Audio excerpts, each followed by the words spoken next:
ये बजट का मौसम है। केंद्र और राज्य सरकार दोनों ही बजट की तैयारियों में जुटी हुई हैं। मैं अभी हूँ Rajasthan chamber of commerce and industry के सभागार में, और यहाँ पर राजस्थान चैम्बर के तमाम बड़े बड़े जो उद्योगपति हैं, व्यापारी हैं, वो मौजूद हैं।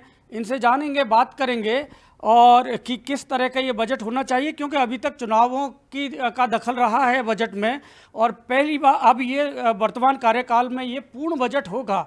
तो यहाँ पर पूरे आगे के जो 4 साल है उनका विजन भी इस बजट में होगा। हम यहाँ तमाम जो प्रतिनिधि हैं उनमें एक ही महिला प्रतिनिधि हैं, इनसे जान लेते हैं, क्योंकि पहले जो वित्त मंत्री हैं निर्मला सीतारमण, महिला वित्त मंत्री हैं, वो बजट पेश करेंगी। आप बताइए, देश की महिलाओं को क्या उम्मीद है इस बजट से? देश की महिलाओं को हर बजट से बहुत उम्मीद होती है, और मुझे आशा है कि इस बार डबल इंजन की सरकार है तो शायद बजट जो है महिलाओं के अनुरूप होगा। सबसे पहले तो जैसे कि महिलाओं के लिए आज भी अगर हम देखते हैं तो राजस्थान में मातृ मृत्यु दर जो है वो पहले से काफ़ी इसमें इम्प्रूवमेंट है। Definitely last national health survey के से इस बार बहुत ज़्यादा इम्प्रूवमेंट है, लेकिन फिर भी जहाँ पे नेशनल जो औसत है वो है अपना 93, और यहाँ पर राजस्थान में अभी भी मातृ मृत्यु दर का औसत 141 बना हुआ है। तो मैं चाहती हूँ कि एक तो महिला मृत्यु दर जो है, मातृ मृत्यु दर, उसमें कमी लाया जाए। उसके लिए जो भी ग्रामीण और जो रिमोट एरियाज़ हैं जहाँ पे सरकार के चिकित्सा विभाग की अभी तक पहुंच नहीं हुई है, वो आम जनता के लिए सुलभ बनाया जाए। बिकॉज मुझे लगता है कि रोज़गार, चिकित्सा, यही एक मेन उद्देश्य और मुद्दे होते हैं जो कि हर आम आदमी के जीवन का एक बहुत ज़रूरी हिस्सा होता है। उसके अलावा जैसे महिलाओं के लिए आज भी अगर हम बालिकाओं की शिक्षा को देखते हैं तो ड्रॉप आउट बालिका अभी भी बहुत ज़्यादा उनका परसेंटेज है ग्रामीण एरिया में, क्योंकि महिला सुरक्षा, बालिका सुरक्षा की कमी की वजह से ये स्तर अभी भी बना हुआ है। तो सरकार से ये है कि जिस तरीके से भी सुरक्षा के वो साधन और जो योजनाएं हैं उनका प्रभावी ढंग से उनका अभी भी इम्प्लीमेंटेशन नहीं हो रहा है सोसाइटी के अंदर। इसीलिए बालिका सुरक्षा अभी भी एक बहुत मेन अहम मुद्दा बना हुआ है राजस्थान के अंदर। तो मैं चाहती हूँ कि सरकार एक तो इस में एक ठोस उपाय करे।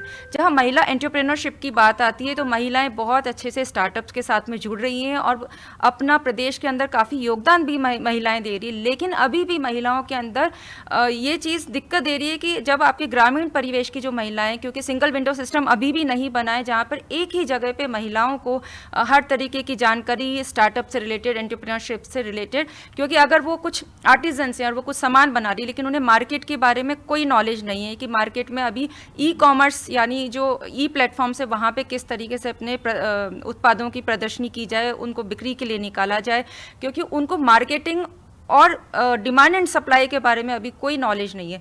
तो मेरा ये कहना है कि एक ऐसा प्लेटफॉर्म, ऐसी जो कौशल योजना चलानी चाहिए सरकार को, जहां पर ग्रामीण परिवेश की या हर तरीके की महिलाएं जो कम शिक्षित है इस बारे में, उनको भी प्रॉपर तरीके से ट्रेनिंग दी जाए कि किस तरीके से अपने उत्पादों को सही दाम पर बाजार में बेचे जाए। तो मैं आशा करती हूँ कि सरकार इन मुद्दों पे इस बजट में ध्यान देगी। धन्यवाद। बहुत अच्छे सुझाव दिए हैं। आमतौर पर महिलाएं बजट जैसे तकनीकी इस में अपनी ज़्यादा भागीदारी उनकी होती नहीं, लेकिन यहाँ इन्होंने कई अच्छे सुझाव दिए। हम बात करेंगे doctor KL Jain, Rajasthan chamber के अध्यक्ष हैं।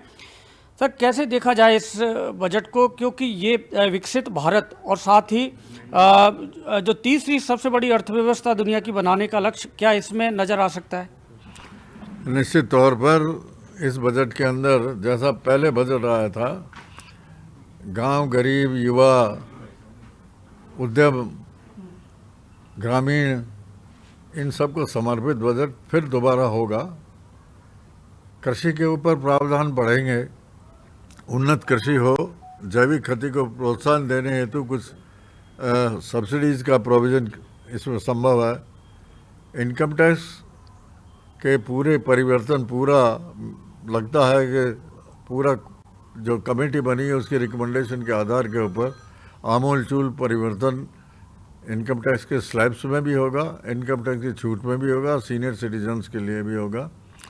कैपिटल एक्सपेंडिचर इंफ्रास्ट्रक्चर के ऊपर, सोशल इंफ्रास्ट्रक्चर के ऊपर आउटले बढ़ेगा, लेकिन साथ के साथ फिस्कल कंसोलिडेशन के बारे में भी उनको चिंता करनी पड़ेगी। उसके बारे में भी वो कुछ न कुछ इसमें प्रोविज़न करेंगे। जीडीपी की जैसे उम्मीद है कि 25-26 के अंदर भारत की जीडीपी करीब 6%, 6.7% के आसपास जो आंकी गई है, उसको लक्ष्य को निर्धारित करते हुए बजट इस पर डिपेंड करेगा। स्टेट्स की हमेशा डिमांड रहती है कि उनको एक्स्ट्रा फंड्स मिलने चाहिए। खास करके राजस्थान उम्मीद करता है, बिहार उम्मीद करता है, आंध्रा उम्मीद करता है, करीब करीब सभी करते हैं। मेरे को लगता है जब फाइनेंस कमीशन की रिकमेंडेशन आएगी, उस रिकमेंडेशन के अलावा जो सेंट्रल फंड्स हैं उनके डिवॉल्वमेंट में कुछ परसेंटेज 41% से कुछ ज़्यादा परसेंटेज बढ़ सकती है और एक्स्ट्रा फंड्स की ग्रांट स्टेट्स को मिल सकती है, ऐसा अनुमान है। एयर कनेक्टिविटी, रोड कनेक्टिविटी, ये जो ढांचागत विकास है इसके ऊपर भी, और ख़ास करके डिफेंस के ऊपर, क्योंकि बांग्लादेश की जैसी आजकल हालत है उसको देखते हुए, पाकिस्तान को देखते हुए, चाइना को देखते हुए डिफेंस के ऊपर भी आउटले बढ़ेगा। बाकी तो जो उनका मोदी जी का सपना है, सबका विकास, सबका विकास, सबका साथ, निश्चित तौर पर उस दिशा को और बढ़ावा देने वाला ये बजट होगा। ये लिबरल बजट मैं मान के चलता हूँ। कस्टम्स ड्यूटी में थोड़ी बहुत कहीं रियायत होगी, कहीं पर थोड़ा ज़्यादा होगा। बाकी कर का बोझ हम उम्मीद करके चलते हैं नहीं पड़ेगा। तो करों का बोझ कम होगा। बहुत सारे ऐसे सुझाव हैं जो इन्होंने दिए हैं। मैं सभी और भी उद्यमियों से कहना चाहता हूं कि क्लब ना करें। अपना जो मुद्दा है एक मुद्दे को एक बार में रखें, हम दूसरे मुद्दे पे हम दूसरी बार आएंगे तो ज़्यादा बेटर रहेगा। भंडारी जी क्या कहेंगे, कैसा होगा ये बजट? मेरा ये कहना है कि जो फ्यूल के ऊपर जो जीएसटी रेट लगाई, जीएसटी के अंदर फ्यूल को लेना चाहिए, और अगर जीएसटी के अंदर फ्यूल को न ले सकें तो कम से कम इंडस्ट्रीज़ को, उद्योगों को बढ़ावा देने के लिए जो इंडस्ट्रियल फ्यूल वो यूज़ करते हैं, जैसे डीजल यूज़ करते हैं, फर्नेस ऑयल यूज़ करते हैं, जो इन एलडीओ यूज़ करते हैं, इन सारे फ्यूल पे इंडस्ट्रीज़ को कम से कम रियायत देनी चाहिए, जिससे कि इंडस्ट्रीज़ की इस समय फ्यूल की कॉस्ट बहुत इफेक्ट कर रही है। तो ये मेरा एक मुद्दा है कि इंडस्ट्रियल फ्यूल के ऊपर सरकार को ध्यान देना चाहिए। और दूसरा, एक जीएसटी के अंदर जो इतने सारे स्लैब बना रखे हैं, मेरे ख्याल से जीएसटी के अंदर उनको स्लैब, जो जनरल कमोडिटीज़ है उन पर स्लैब कम करना चाहिए, और जो और कमोडिटीज या टोबैको प्रोडक्शन है या शराब हैं, इनके ऊपर अगर उनकी इनकम अगर जीएसटी से कम होती है तो इनके ऊपर वो आप ज़्यादा रेट बढ़ा दें। यही मेरे दो सुझाव हैं। बहुत पुराना सुझाव है और डिमांड है इंडस्ट्री की तरफ से कि जीएसटी के दायरे में लाया जाए फ्यूल को, पेट्रोल डीजल को। डॉक्टर अरुण अग्रवाल क्या कहेंगे सर? आप तो कल सीएम साहब से सीधी वार्ता किया आपने।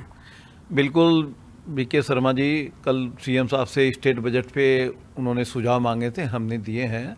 यूनियन बजट की जहाँ तक बात करूँगा, 1 फरवरी को आगामी माननीय निर्मला सीतारमण जी लगातार मेरे ख्याल से 7वीं बार बजट पेश करेगी, और निश्चित रूप से ये देश की दिशा और दशा बदल, क्योंकि कोई भी बजट पेश होता है, चाहे केंद्र का होता है चाहे राज्य का होता है, वो देश और राज्य की दशा और दिशा 1 साल के लिए निर्धारित करता है। ऐसे में लगातार मोदी जी का जो अमृतकाल महोत्सव चल रहा है 2047, आज़ादी के 1947 के बाद 100 साल बाद 2047 में, जिनमें उन्होंने विकसित भारत की एक परिकल्पना की है। भारत अभी 5वीं वर्ग की इकोनॉमी आ चुका है और 3री वर्ग की इकोनॉमी की तरफ बहुत तेज़ी से बढ़ रहा है। ऐसे में हमें आशा है कि ये बजट ऐसा आएगा। मैं विशेषकर बात करना चाहूँगा एमएसएमई सेक्टर के लिए, क्योंकि एमएसएमई सेक्टर रीढ़ की हड्डी होती है। 40% जीएसटी एमएसएमई सेक्टर से ही आता है और रोजगार भी 40% आता है। ऐसे में एमएसएमई सेक्टर को विशेष सुविधा देते हुए, कारण कई पॉलिसियाँ केंद्र सरकार की, 13 करीब पॉलिसियाँ है हमारे एमएसएमई सेक्टर के लिए, लेकिन वो धरातल पर नहीं उतरती है। ऐसे में उसको स्टैंडर्ड ऑपरेटिंग प्रोसीड्योर लागू करना पड़ेगा, फैसिलिटेशन सेंटर बनाना पड़ेगा, अवेयरनेस प्रोग्राम चलाना पड़ेगा, एजुकेशन प्रोग्राम चलाना पड़ेगा, जिससे हमारे छोटे उद्यमी, चूँकि राजस्थान के परिप्रेक्ष्य में बात करूँगा तो राजस्थान चूँकि भौगोलिक दृष्टि से सबसे बड़ा राज्य है और यहाँ गांव देहात तहसील स्तर तक छोटे छोटे उद्योगपति बैठे हुए हैं जिनको आज इतना नॉलेज नहीं होता है पॉलिसियों का। तो ऐसे में अवेयरनेस प्रोग्राम डिस्ट्रिक्ट लेवल पर और तहसील लेवल चलाए तो एमएसएमई में काफ़ी फायदा होगा। दूसरी बात, जीएसटी की जैसी बात करी थी कि आज पहले 1.5 करोड़ की छूट थी एक्साइज में एमएसएमई सेक्टर, आज 7 साल हो गए जीएसटी लागू हुए, अभी भी सिर्फ 20 लाख रुपया छूट है सर्विस सेक्टर के लिए और 40 लाख रुपया छूट है मैन्युफैक्चरिंग सेक्टर के लिए। ऐसे में इस डिफरेंस को ख़त्म करके, ये स्टार्टिंग स्टेज था जब एक बार चालू करना था, जीएसटी लगा दिए, जहां हम 1.5 करोड़ का बेनिफिट उठा चुके हैं, आज 20 लाख में या 40 लाख में कुछ ना, दोनों को डिफरेंस खत्म करके कम से कम मैं आपके चैनल के मार्फत ये अनुरोध करना चाहूँगा 50 लाख रुपया एग्जेम्पशन लिमिट कर दे, जिससे हमारे राजस्थान के, वही बात बोलूँगा, दूर सुदूर गांव में जो छोटे उद्यमी बैठे हुए हैं, जो नीचे आटा चक्की चलाते हैं, एक्सपेलर लगा के तेल का करते हैं, ऊपर घर है, वो कहाँ से कंप्यूटर और कहाँ से क्या, और ये इतनी सारी, तो यदि 50 लाख रुपया हो जाएगी तो काफ़ी हद तक लोगों को, छोटे उद्यमी तो राहत मिलेगी। मेहरबाल साहब, कैसा होना चाहिए ये बजट इस बार? देखिए, बजट से उम्मीद प्रत्येक जनता को, देशवासी को होती है, लेकिन जो व्यापार एवं उद्योग का विकास के लिए समर्पित बजट हो, ये बहुत आवश्यक है। और इसमें सबसे बड़ा एक सुझाव जो है वो है जीएसटी की जो स्लैब्स है उनमें कुछ कमी होनी चाहिए, जिसमें 12% और जो 18% का भी स्लैब है, इसको मिलाकर के अगर एक ही स्लैब 15% फ्लैट कर दे तो इसके दायरे में बहुत सारी वस्तुएं आ जाएंगी और इससे एक ईज ऑफ डूइंग बिजनेस में एक बहुत बड़ी मदद मिलेगी। क्योंकि अभी भी कई बिजनेस ऐसे हैं जिनमें एक आइटम 18% में, एक आइटम 12% में, ये कैलकुलेट एक व्यापारी के लिए बड़ा एक दिक्कत वाला काम है। तो 5% में वही सामान्य वस्तुएं जो आम व्यक्ति के उपयोग के लिए आवश्यक है उनको रखा जाए, बाकी सभी को 15% में, और जो कुछ कमी हो अगर थोड़ी बहुत तो लीकर में, टैबेको में या जैसी ये अन्य जो चीज़ें हैं उनमें इसको मर्ज करके और उसमें टैक्स को बढ़ा दिया जाना चाहिए। लेकिन सीमेंट वगैरह ये सब जो इंफ्रास्ट्रक्चर के लिए आवश्यक चीज़ें हैं इनका दायरा 15% के अंदर एक स्लैब में होना चाहिए। टैक्स स्लैब कम किया जाए, लेकिन इन्होंने क्या किया है कि जो जीएसटी काउंसिल बना दिया है तो जीएसटी से संबंधित मुद्दे उसी में होते हैं। आजकल बजट में जीएसटी के ऊपर चर्चा नहीं होती है। आप बताइए सर, आप किस सेक्टर से जुड़े हुए हैं? मैं होटल एंड रेस्टोरेंट इंडस्ट्री से हूँ, सुधीर गुप्ता। मेरा मानना ये है कि जैसे ये चल रहा है, बहुत समय से डिमांड रही है कि स्लैब्स कम किए जाएँ जीएसटी के।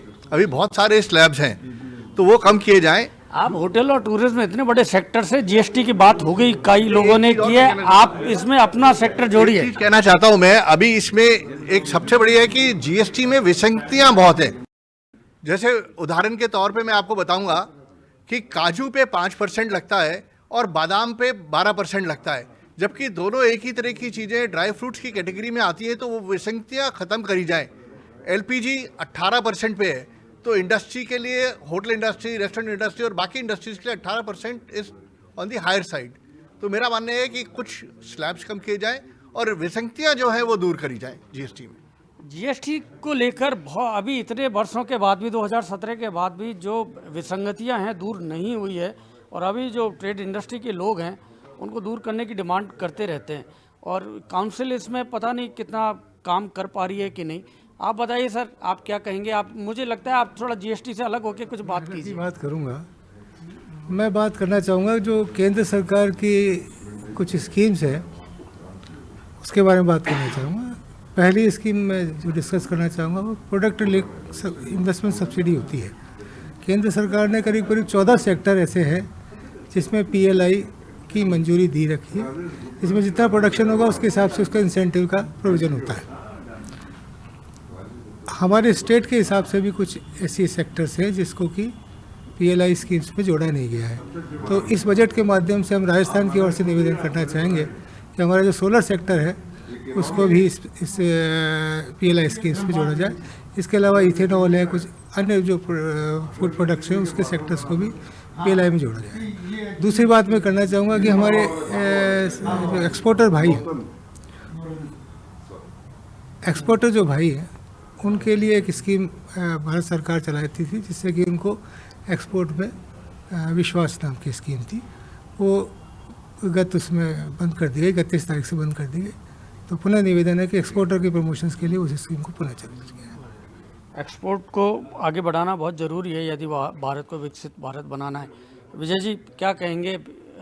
ये अब एक बड़ा बजट होने वाला है, पूर्ण बजट है, सरकार का पूरे 4 साल का विजन इसमें दिखेगा। कैसा होना चाहिए बजट? देखिए, यदि अपन राजस्थान के संदर्भ में बात करें तो 4 हमारे सेक्टर हैं। पहला सेक्टर है हमारा टूरिज्म, दूसरा सेक्टर है हमारा टेक्सटाइल, तीसरा है माइनिंग और चौथा है एनर्जी। राजस्थान सरकार की तरफ से लगातार ये डिमांड है कि हमारे को राजस्थान को स्पेसिफिक जब तक स्कीमें नहीं दी जाएगी और हमारे को विशेष दर्जा नहीं दिया जाएगा तब तक हमारे लिए थोड़ा सा मुश्किल है। तो जब तक हमारे को इन सारे क्षेत्रों में उद्योग की परमिशन नहीं मिले, जैसे माइनिंग है उसको उद्योग की अपने को मिले, सोलर है जैसे अभी भाई जी ने कहा है कि हमारे को PLI में शामिल करो आप सोलर को, हमारे वही स्कीम हमारी बार बार टेक्सटाइल को लेके आती है कि सेंट्रल गवर्नमेंट हमारे को यदि टेक्सटाइल के हिसाब से यहाँ पे बहुत सारे पार्क देती है। अभी जो उन्होंने इतने सारे पार्क डिक्लेयर किए हैं उस पार्क में राजस्थान का नंबर केवल 1 है और उसमें भी अभी तक बजट का एलोकेशन नहीं हुआ है। तो टेक्सटाइल हमारे यहाँ पे बहुत बड़ा क्षेत्र है। ऐसे ही हमारे को सेंट्रल गवर्नमेंट से उम्मीद है कि हमारे को माइनिंग क्षेत्र में भी यहाँ पे अभी राजस्थान को नंबर 1 मिला है ऑक्शन की वजह से, लेकिन उसके बावजूद भी माइनिंग का हमारे लिए बहुत बड़ा स्कोप है जिसमें वैल्यू एडेड इंडस्ट्रीज़ लगना बहुत ज़रूरी है और उसके लिए सेंट्रल गवर्नमेंट की एक अलग से स्कीम राजस्थान के लिए आए तो वो बहुत अच्छा है। चौथी चीज़ है हमारे लिए रिलीजियस टूरिज़्म। रिलीजियस टूरिज़्म का जब तक वो सेंट्रल और स्टेट मिलकर कोई एक बड़ा हमारे यहाँ पे बड़े प्रोग्राम्स नहीं हो, जैसे हमारे पास में बांसवाड़ा बेणेश्वर का इतना बड़ा काम है, हमारे पास में नाथद्वारा का इतना बड़ा है, हमारे पास में इतने सारे सेक्टर्स हैं जिसमें रिलीजियस टूरिज़्म के ऊपर बहुत बड़ा काम हो सकता है और उससे हमारे को रेवेन्यू भी मिलेगी और सेंट्रल गवर्नमेंट को भी रेवेन्यू मिलेगी, ऐसा हमारा सोचना है। और सेंट्रल गवर्नमेंट से एक और उम्मीद है, वो तो लगातार चल रही है लेबर रिफॉर्म के लेके। लेबर रिफॉर्म सबसे ज़्यादा इम्पोर्टेंट है कि यदि लेबर रिफॉर्म के ऊपर काम हो जाए तो बहुत ही अच्छा काम हो जाए। लेबर रिफॉर्म के लिए चैम्बर की ओर से कई बार ये मांग उठाई गई है। आप बताइए सर, क्या कैसा ये यूनियन बजट किस तरह के 1 फरवरी को आने वाला है, क्या ये बजट में होना चाहिए इस बार? ऐसा है, यूनियन बजट हमारी जो वित्त मंत्री सीतारमन जी देंगी 2025 का, इसका जो फोकस है वो 2047 होगा और जो अब जितने भी बजट आगे आने वाले हैं उनका फोकस विकसित भारत की तरफ की अवधारणा की तरफ जाएगा और उसके लिए हमें कई सारे पॉइंट्स हैं जिस पे गवर्नमेंट को फोकस देना बहुत ज़रूरी है। जैसे रिन्यूएबल एनर्जी पे गवर्नमेंट कर ही रही है, बट इसमें और भी काम करने की ज़रूरत है। एजुकेशन बहुत इम्पोर्टेंट है, स्किल लेबर की रिक्वायरमेंट इसके लिए बहुत रहेगी। Make in India government declare तो किया हुआ है, बट स्किल जो लेबर है उसकी बहुत ज़्यादा रिक्वायरमेंट है, उसके लिए गवर्नमेंट को बहुत काम करना पड़ेगा। एजुकेशन में आज जीडीपी का 0.2% करीब का खर्चा है, जो कि बढ़ा के इसको करीब 6% पे लाना पड़ेगा। तो आपको इस तरह की जितने भी रिन्यूएबल एनर्जी से लेके जो एनवायरमेंटल क्लीनिंग के लिए है, इंडस्ट्रीज़ के लिए फोकस, मेक इन इंडिया के लिए जो भी लेबर, जैसे अभी विजय जी बोल रहे थे कि लेबर पे आपको स्पेसिफिक ध्यान देना पड़ेगा। लेबर में जो चेंजेस आने चाहिए जो लेबर लॉज में वो रिक्वायर्ड हैं, वो आना ज़रूरी है। वो नहीं आएगा जब तक आप उस फोकस में काम नहीं कर पाएंगे। तो कई सारे इन्होंने सुझाव दिए हैं। अभी और भी यहाँ पर प्रतिनिधि इनसे बात करते हैं। कड़ेल साहब से जानेंगे सरकार से क्या चाहिए। आप एक आर्टिजन जो सेक्टर है उससे जुड़े हुए हैं, तो क्या होना चाहिए कि ज़्यादा से ज़्यादा लोग आपकी कला से जुड़ें? बात यह है कि हमने मिनिस्ट्री ऑफ कॉमर्स से लेकर के हमारी जितनी भी जुड़ी हुई DGFT वगैरह संस्थाएं हैं सबको कहा है कि आप एक्सपोर्ट को बूस्ट करने के लिए कलाओं को प्रोत्साहित करने की व्यवस्थाएं करें। जैसे आपको बताऊं, आज DGFT यदि कोई ट्रेनिंग सेंटर खोले कि हाँ भाई ठीक है, DGFT जहाँ जहाँ पर है वहाँ पर अपना ट्रेनिंग सेंटर खोले कि भी इस ढंग से आप एक्सपोर्ट कर सकते हैं, उसकी पैकेजिंग हो, जितनी विशेषता है सारी व्यवस्थित हो, तो निश्चित रूप से कहीं ना कहीं निर्यात बढ़ेगा हमारा। और आज सबसे बड़ी बात यह है कि हम यदि अंतर्राष्ट्रीय स्तर पर अपने आप को विश्व गुरु कहते हैं तो सर एक बात याद रखिएगा कि कला को जब प्रोत्साहन मिलेगा, कला को एक उचित कीमत मिलेगी, उचित उनका सम्मान मिलेगा, तो स्वाभाविक है कि हृदय से कला निकलेगी। अभी कॉमर्शियलाइजेशन में क्या हुआ है कि हृदय मर गया है, प्रोडक्शन तो हो रहा है लेकिन हृदय मर गया है। इस बात की गहराई जिस दिन कोई भी सरकार गंभीरता से ले लेंगी वो समझ पाएंगे कि इस बात में कहीं ना कहीं तथ्य है। दूसरी बात ये कि देखिए, देश का विकास, आज सबसे बड़ी बात क्या है कि एक व्यक्ति का विकास भी देश का विकास होता है। आज इंडस्ट्री में इतने बड़े हमारे भाई बैठे हैं, हमारे सज्जन बैठे हैं, हमारे बुजुर्ग बैठे हैं, इनका अनुभव लेना चाहिए। इनका कहीं ना कहीं अपना एक तपा हुआ शरीर है, कहीं ना कहीं अपनी समस्याओं को गंभीरता से समझे हुए हैं। आज बता रहे तो उन बातों को ध्यान देना चाहिए। ये नहीं होना चाहिए कि भी सुन लिया और हो गया, ऐसा नहीं होना चाहिए। उसको मेटेरियलाइज होना चाहिए। कोई स्कीम डिक्लेयर करते हैं वो ज़मीन पर आनी चाहिए। अब जैसे कोई क्या होता है कि भारत सरकार बहुत सी योजनाएं घोषणा कर देती है, अब वो योजनाएं जुड़ती है जा करके बैंक से, बैंक कहती है नहीं देंगे, ये क्राइटेरिया फुलफिल नहीं हुआ, ये नहीं हुआ। तो जो घोषणा की गई है उसका इम्प्लीमेंटेशन होना भी तो भारत सरकार की जिम्मेदारी है। वो क्यों नहीं मेटेरियलाइज हो रहा है? उसमें यदि अननेसेसरी बाधाएं पहुंचाई जा रही है तो उसको हटाने की व्यवस्था भी उनको करनी चाहिए। और देश का विकास, समग्र विकास होना चाहिए। हमारे एक महापुरुष हुए थे दीनदयाल उपाध्याय। उन्होंने एक शब्द कहा था अंत्योदय, वो बहुत गहरा शब्द है।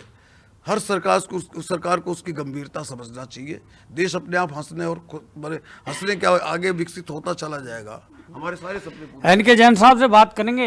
जैसे अब कल मुख्यमंत्री को आपने बहुत सारी सुझाव दिए हैं, उपयोगी सुझाव दिए हैं, यहाँ केंद्रीय बजट के लिए क्या सुझाव हैं आपके? सर, केंद्रीय बजट में भी देखिए काफ़ी अरसा हो गया संसद में लेबर कोड पास हो चुके हैं, लेकिन स्टेट उनको लागू नहीं कर रहे हैं, जिसकी वजह से जो नए श्रम कानूनों में लेबर रिफॉर्म्स होना चाहिए था वो हो नहीं पा रहे हैं। तो सबसे पहले तो वो जो अभी इन्होंने कहा इम्प्लीमेंटेशन होना चाहिए। जब कोई कानून संसद में पास हो चुका है उसको लागू क्यों नहीं कर रही सरकार, या उसको लागू क्यों नहीं करवा रहे स्टेट से, वो बहुत ज़रूरी है श्रम कानूनों में संशोधन का। इसके अलावा जो अभी कल परसों ही न्यूज़ आई थी कि बहुत बड़े बड़े ग्लोबल प्लेयर्स, ग्लोबल ब्रांड्स आ रहे हैं इंडिया में, तो ग्लोबल ब्रांड को लाना अच्छी बात है, इकोनॉमी को बूस्टअप करना भी अच्छी बात है, लेकिन आपको एमएसएमई को प्रेशर देना पड़ेगा। एमएसएमई को जब तक आप प्रायोरिटी बेस पर नहीं लेंगे तब तक आपकी इकोनॉमी बूस्ट नहीं कर सकती। एमएसएमई को फाइनेंस की बहुत बड़ी समस्या होती है। मैं हमेशा आपको कहता आया हूँ कि एमएसएमई क्रेडिट कार्ड दिया जाए किसान क्रेडिट कार्ड की तर्ज पे। और दूसरा जो सबसे बड़ा मुद्दा है पावर टैरिफ का, one nation one power tariff करना चाहिए। किसी स्टेट में पावर टैरिफ बहुत ज़्यादा है, किसी में कम है, तो जहाँ कम होता है वहाँ इंडस्ट्री फ्लो कर जाती है, जहाँ ज़्यादा होता है वहाँ से इंडस्ट्री आती नहीं है। तो जो निवेशक सम्मेलन होते हैं इसमें भी सरकारों को ध्यान रखना चाहिए। और केंद्र सरकार से एक ये निवेदन होना चाहिए सभी का कि अगर पूरे हर स्टेट में ये अपना जो ऊर्जा है अगर एक ही दर पर मिले तो इससे बहुत बड़ा फ़ायदा होगा। फिर उसके बाद जो स्टेट ज़्यादा सुविधाएं देगा, जो अच्छी पॉलिसी बनाएगा, जिसकी इंडस्ट्री पॉलिसी अच्छी होगी, जिसकी एमएसएमई पॉलिसी अच्छी होगी, जहां ब्यूरोक्रेट ज़्यादा सहयोग करेंगे वहां अपने आप उद्योग आएंगे। तो इस तरह से अगर सोच हो केंद्र सरकार की तो मैं समझता हूं ये सभी स्टेट को लेवल प्लेइंग फील्ड बराबर मिल जाएगा। ठीक है सर, अब मैं संक्षेप में आपसे एक कोई आप कहेंगे कोई उम्मीद है इस बजट से, आप क्या कहेंगे? बिल्कुल, मैं खासतौर पे ये कहना चाहूँगा, हम चार्टर्ड अकाउंटेंट हैं, हम डायरेक्ट टैक्स की ज़्यादा डायरेक्ट बात करें तो ये है कि हम तो उम्मीद लगा के बैठे हैं कि डायरेक्ट टैक्स कोड जल्दी से जल्दी आ जाए। अब ये ट्रांजिशन पीरियड है, थोड़ा सा समय बचा है, तो इस पे इनिशियली अभी फोकस गवर्नमेंट का ये होना चाहिए इस बजट में। जितने भी हमारे कन्फ्यूज़न है डायरेक्ट टैक्स से संबंधित, चाहे वो कैपिटल गेन से संबंधित हो, चाहे शेयर्स और म्यूचुअल फंड से संबंधित हो, इन सब प्रॉब्लम्स को अर्लीस्ट पॉइंट पे इस बजट में रिड्रेस कर लें, ताकि जब हम डायरेक्ट टैक्स कोड में जाएँ तो पुरानी प्रॉब्लम्स कम हो जाए और आगे की प्रॉब्लम्स आगे जाना नहीं चाहिए, प्रॉब्लम्स वगैरह, तो बेटर होगा। प्रॉब्लम के साथ आगे नहीं बढ़ना चाहिए। आप बताइए।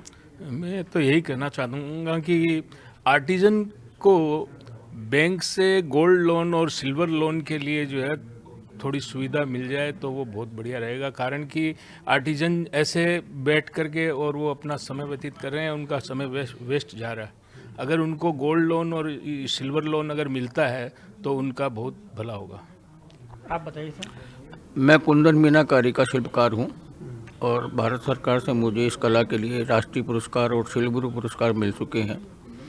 और जयपुर की ये सबसे पुरानी कला का मैं शिल्पकार हूँ, मीनाकारी कुंदन का काम। मैं इतना ही कहूँगा कि भारत सरकार हस्तकला के क्षेत्र में स्किल डेवलपमेंट के कुछ कोर्सेज चलावे, जो हैंडीक्राफ्ट की ट्रेडिशनल क्राफ्ट है और उसके लिए जो रॉ मटेरियल चाहिए है उसके ऊपर मिनिमम से मिनिमम जीएसटी लगावे। एक तो जैसे हमारे कुंदन मीनाकारी के अंदर सोना और चांदी की जो विशेष धातुएं हैं उन पे जो जीएसटी लगती है उससे उसकी कॉस्टिंग बहुत ज़्यादा बढ़ जाती है।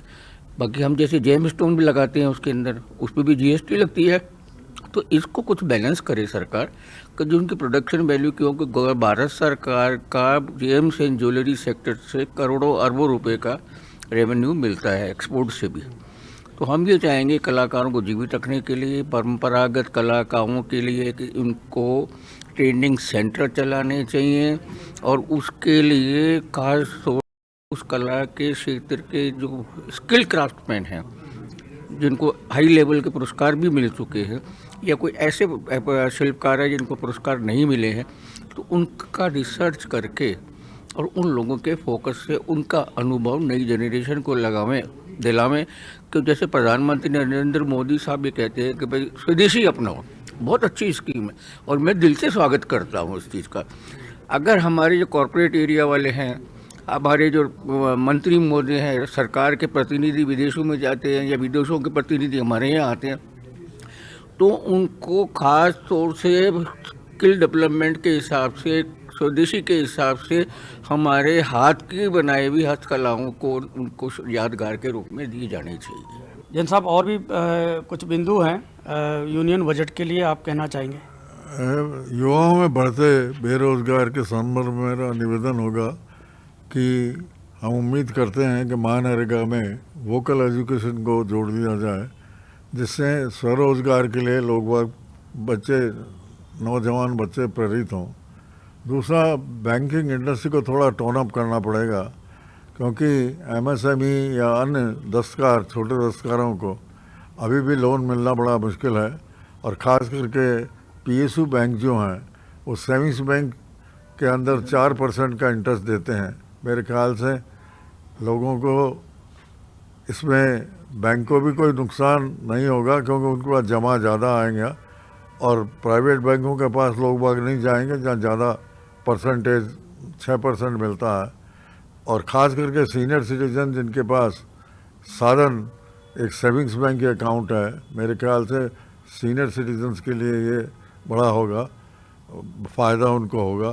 तो बैंकिंग इंडस्ट्री को थोड़ा टोन अप करना पड़ेगा, क्योंकि भारत सरकार की नीतियां तो है कोलैटरल सिक्योरिटी नहीं ली जाए, लेकिन छोटे छोटे जो दस्तकार हैं या छोटे एमएसएमई इकाइयाँ हैं उनसे अभी भी कोलैटरल लेते हैं, जहाँ रिजर्व बैंक कितना ही डायरेक्टिव दे दे लेकिन उस पर असर नहीं होता। मैं अभी दोनों केंद्र और राज्य सरकार का ध्यान आकर्षित करना चाहूँगा कि क्लस्टर 1 भी राजस्थान में भी जेम्स एंड ज्वेलरी का नहीं है। इसके पीछे उसकी जो संरचना है उसमें बहुत तरह की खामियां हैं। उसको अगर वो दूर करते हैं तो यकीन मानिए सबसे बड़ा रेवेन्यू जनरेट करने वाला department James and jewellery he unit है। तो इसके अंदर में वेटिंग पीरियड 3-3 साल के पीरियड्स है। और जैसे मेरे पूर्व वक्ताओं ने भी कहा था कि भाई ट्रेनिंग सेंटर यहाँ पर उसके लिए एक्सपोर्ट का जो पर्टिकुलर ना एक सेंटर बनाना चाहिए, वहाँ पर रिलेटेड जो भी प्रोग्राम है वहाँ पर चलाए जाने चाहिए। धन्यवाद। तो ये हैं राजस्थान चैम्बर के प्रतिनिधि जिन्होंने यूनियन बजट से काफ़ी उम्मीदें जताई है। फिलहाल इस कार्यक्रम में इतना ही। आप देखते रहिए समाचार प्लस।